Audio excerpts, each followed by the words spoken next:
നമസ്കാരം. 2016 September 18-ന് ഉറിയിൽ Indian ആർമിയുടെ 12ാം ബ്രിഗേഡിന്റെ administrative സ്റ്റേഷന് ജെയ്ഷ മുഹമ്മദിന്റെ ഫിദായിൻ സ്ക്വാഡിലെ 4 ഭീകരർ ഉറിയിൽ ഇന്ത്യൻ ആർമിയുടെ സൈനിക ക്യാമ്പ് ആക്രമിച്ചു. ആ ആക്രമണത്തിൽ 19 സൈനികർ ബലിദാനികളായി. സൈനിക ക്യാമ്പിൽ ഭീകരർ അഴിഞ്ഞാടിയപ്പോൾ തന്നെ ഉടനെ പട്ടാളം അവരെ വളഞ്ഞു. ഏറ്റുമുട്ടലിൽ ഭീകരർ കൊല്ലപ്പെടുകയും ഇവരിൽ നിന്ന് കണ്ടെത്തിയ ആയുധങ്ങളും GPS സെറ്റുകളും പാകിസ്ഥാന്റേതാണെന്ന് തെളിഞ്ഞു. ഇതിനുശേഷം ഇന്റലിജൻസിന്റെ നിർദ്ദേശപ്രകാരം 2 ഭീകരരെ കൂടി പിടികൂടി. ഈ ആക്രമണത്തിൽ പാക് സൈന്യം ഭീകരരെ സഹായിക്കുകയും നുഴഞ്ഞുകയറ്റത്തിന് വേണ്ട പിന്തുണ നൽകുകയും ചെയ്തുവെന്ന് ഇന്ത്യ കണ്ടെത്തുന്നു. ഉറി ആക്രമണത്തിൽ രാജ്യം മുഴുവൻ ഞെട്ടുകയും ഓരോ ഭാരതീയരുടെയും രക്തം തിളയ്ക്കുന്നുണ്ടായിരുന്നു. പാകിസ്ഥാന് നേരെ പ്രതികാരം വീട്ടാനായിരുന്നു ആ ഒരു ചോരത്തിളപ്പ്. വിദേശകാര്യമന്ത്രി S. ജയശങ്കർ പാകിസ്ഥാൻ ഹൈക്കമ്മീഷണറെ നേരിട്ട് വിളിച്ചു വരുത്തി തെളിവുകൾ നൽകുന്നു. പക്ഷെ ഈ തെളിവുകൾ സ്വീകരിക്കാൻ പാകിസ്ഥാൻ തയ്യാറായതുമില്ല.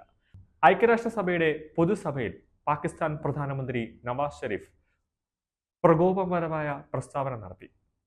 ഹിസ്ബുള്ള തീവ്രവാദി കമാൻഡർ ബുർഹാൻ വാനിയെ ഹീറോ എന്നാണ് ഷെരീഫ് വിശേഷിപ്പിച്ചത്. ഇത് ഇന്ത്യൻ സർക്കാരിനെ കൂടുതൽ ചൊടിപ്പിച്ചു. ഉടനെ അടിയന്തര യോഗം വിളിച്ചു. പ്രധാനമന്ത്രിയും പ്രതിരോധ മന്ത്രിയും ആഭ്യന്തരമന്ത്രിയും വിദേശകാര്യമന്ത്രിയും കൂടാതെ കര, നാവിക, വ്യോമസേനയിലെ എല്ലാ തലവന്മാരും ചർച്ചയിൽ കൂടി. അതോടെ അജിത് ഡോവലിന്റെ ഒരു നിർണായകമായ നിർദ്ദേശമായിരുന്നു വന്നത്, അതായത് സർജിക്കൽ സ്ട്രൈക്ക് എന്നത്. ഇന്ത്യയിൽ നിന്നും വലിയൊരു ആക്രമണം ഉണ്ടാകാൻ പോകുന്നു എന്നത് പാകിസ്ഥാന് അറിയാമായിരുന്നു. കാരണം ഇന്ത്യ തിരിച്ചടി നൽകുമെന്നത് ഉറപ്പാണ്. പക്ഷെ ഏത് രീതിയിലായിരിക്കും എന്നത് പാകിസ്ഥാന് അറിയില്ലായിരുന്നു. പാകിസ്ഥാൻ അതിർത്തിയിലെ സൈനിക വിന്യാസം വർദ്ധിപ്പിക്കുകയും അതോടൊപ്പം തന്നെ റഡാർ സംവിധാനം കൂടുതൽ മെച്ചപ്പെടുത്തുകയും ചെയ്തിരുന്നു. ആദ്യ പദ്ധതി ആകാശത്ത് നിന്ന് ആക്രമണം നടത്താം എന്നായിരുന്നു ഇന്ത്യയുടെ പ്ലാൻ.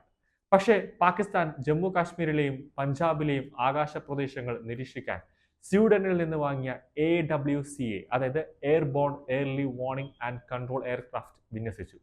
താത്കാലികമായിട്ടാണെങ്കിലും ഇന്ത്യൻ ആർമി ഹെലികോപ്റ്ററുകൾക്ക് IOC മറികടന്നു പോകാൻ കഴിയില്ലായിരുന്നു. മറികടന്നാൽ ഓട്ടോമാറ്റിക്കലി ആക്രമണം ഉണ്ടാകും. അതായത് ഓട്ടോമാറ്റിക്കലി തന്നെ ഹെലികോപ്റ്റർ നേരെ വെടിവെപ്പ് ഉണ്ടാകും.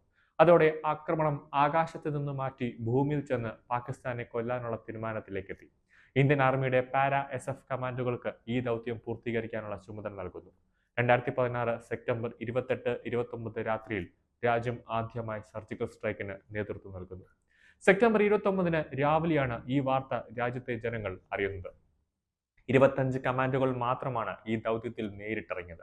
ബാക്കപ്പിനും അധിക പിന്തുണയുമായി 150 കമാൻഡുകൾ നിയന്ത്രണ രേഖയ്ക്ക് സമീപം തങ്ങിയിരുന്നു. പാകിസ്ഥാൻ സൈന്യം തിരിച്ചടിച്ചിരുന്നുവെങ്കിൽ ഇവിടെ നിന്ന് ശക്തമായ ആക്രമണം ഇന്ത്യൻ അതിർത്തിയിൽ നിന്നും ഉണ്ടാകുമായിരുന്നു.